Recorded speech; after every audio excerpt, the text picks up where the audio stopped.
everyone, it is Jazz here, and today is all about poetry collections. I recently completed 3 poetry collections, and I wanted to offer you reviews. Today I will be talking about The Panther and the Lash by Langston Hughes, The Raven and Other Poems by Edgar Allan Poe, and the restored edition of Ariel by Sylvia Plath. I'm going to do my favorite of these 3 collections first, The Panther and the Lash.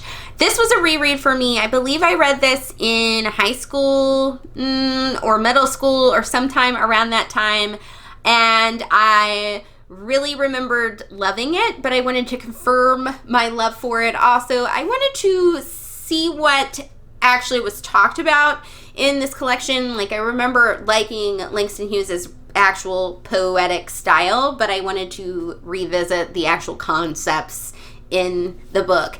And yay, it's confirmed. I love me some Langston Hughes. I actually need to read more than just this collection because I believe this is the only collection of Langston Hughes that I've read. This book is separated into 7 separate sections, each covering different concepts, but the overall idea of this book and concept of it is that it is covering Langston Hughes' experiences as a Black man and making a social commentary on that, as well as just the world in general. What I like about this is that he just tells his own experience, and you are allowed to form your own ideas about that. It's not preachy or anything like that. He's just telling you what his life was like through poetry, and I really appreciate just how much that speaks and comes across. Langston Hughes' overall style, I really like it because it's beautiful and simple. It has a nice simplicity to it.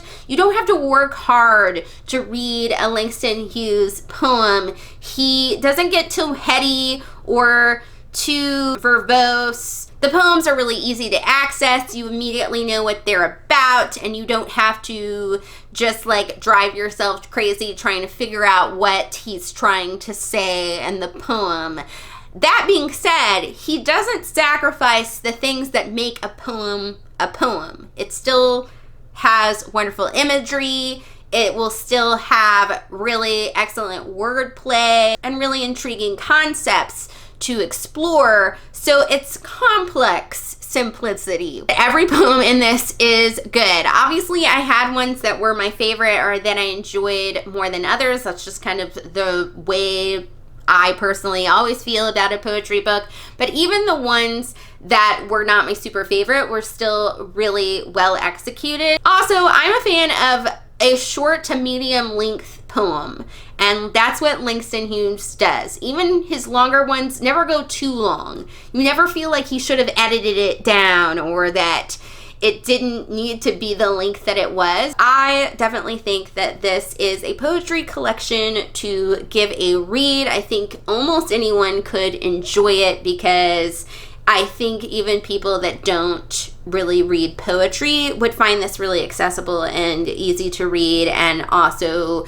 find the concepts in it just intriguing to study and dive into. I gave this one 5 stars. Please go check it out. Moving on to The Raven and Other Poems. Backstory on my experiences with Edgar Allan Poe. I believe I read some of his short stories in school, and then also I've read like his most popular poems on their own, like The Raven and Annabel Lee, but I had not read like a full collection of his poetry.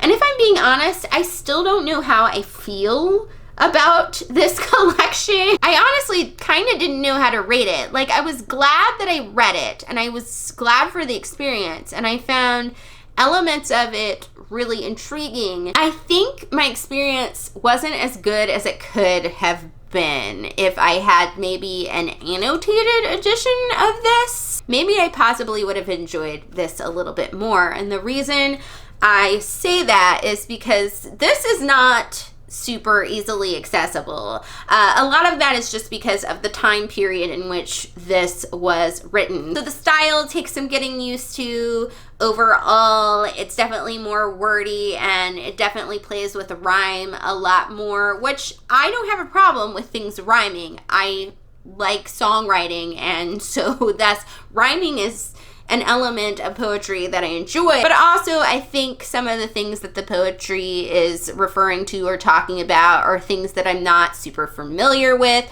So it would have been nice to have something annotated that was like at my fingertips where I didn't have to look things up. There are maybe 5 or so poems in here that I would still consider ones that are my favorite. Some of them are the popular ones, The Raven and Annabelle Lee, but there were probably a couple more in here. I did get a little bit of a laugh out of this because even when the poem starts out quite even-keeled and pleasant, Edgar Allan Poe can't help himself, but gradually as the poem goes on, it becomes either about death or about something creepy. He just can't help himself. Like he can't not write something unsettling or like about death, which shouldn't be funny, but it's like once you've read a whole bunch in a row, you're like, you got a theme that you like to stick with, and you know, you do you, Edgar Allan Poe. You do you, hun. Edgar Allan Poe is a fan of doing the long poem, and as I've already stated, I'm a short to medium length poem person,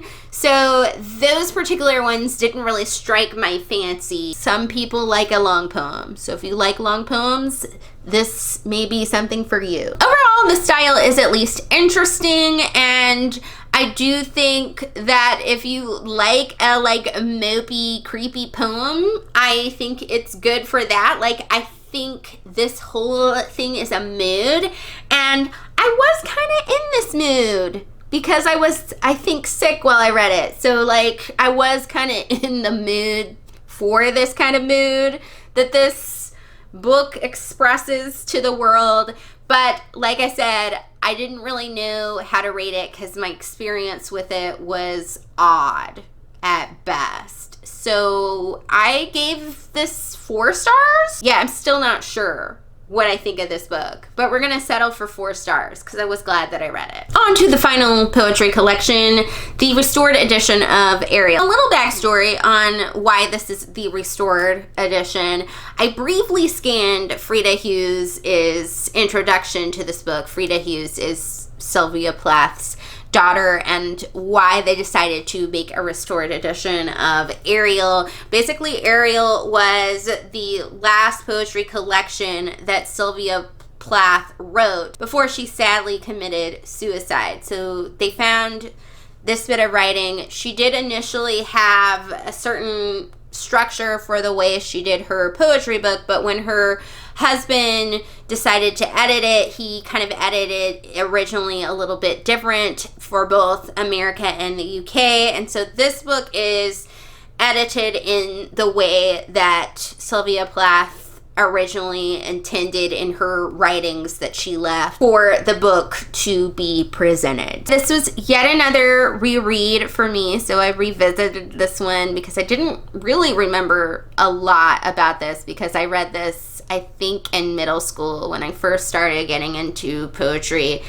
And I remembered 1 or 2 of my favorites out of this, but the overall thoughts on this were just gone. I didn't even remember what was included in this. And so I thought that I had better, revisit it before, I talked about it with anyone or anybody asked me about it, because that did happen in a bookstore once.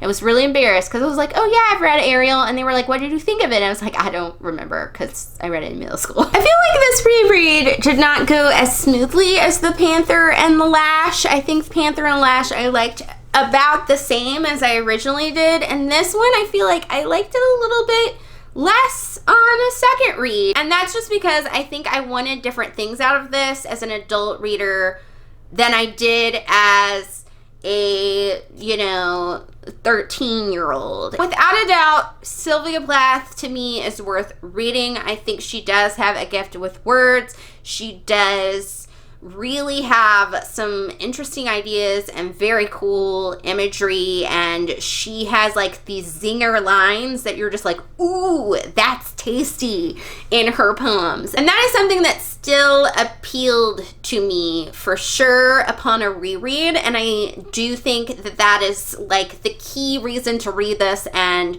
I think that is why I still gave this a pretty high rating, even though I don't think I loved it as much as I loved it the initial reading. Where I hit a snag is that as a young reader, I believe that I was more focused on the wordplay over the concepts, and also I think I was more willing to kind of ignore the poems that weren't my favorite in it and focus on my favorites, things like Lady Lazarus or Night Dances, the ones that really stuck out to me, and just kind of didn't really care about the stuff that I, you know, didn't care about. But as an adult, I think I really wanted to at least grasp the understanding of each individual poem and what they said in the collection as a whole, and I was reading it more as a complete work as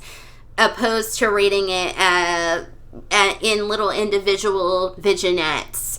And so when you read it like that, you realize that a lot of the poetry in here is kind of obscure. Thus, it is not as easy to just pick it up and read some of these poems, because some of these you feel like are situations where you needed to be there, or they're sort of story poems that you genuinely need to have explained. And there is an interview with Sylvia Plath where she talks about some of these poems and she explains a couple of them and what their ideas were, and I went back and read that, and then would go back and read those select, I don't know, it's about 5 or 6 poems that I didn't understand, and I was like, oh, now it makes sense. Obviously too, as I've said, short to medium length poems. The longer poems in this I did not really particularly enjoy. That being said though, there are more poems in here that I enjoy than ones that I really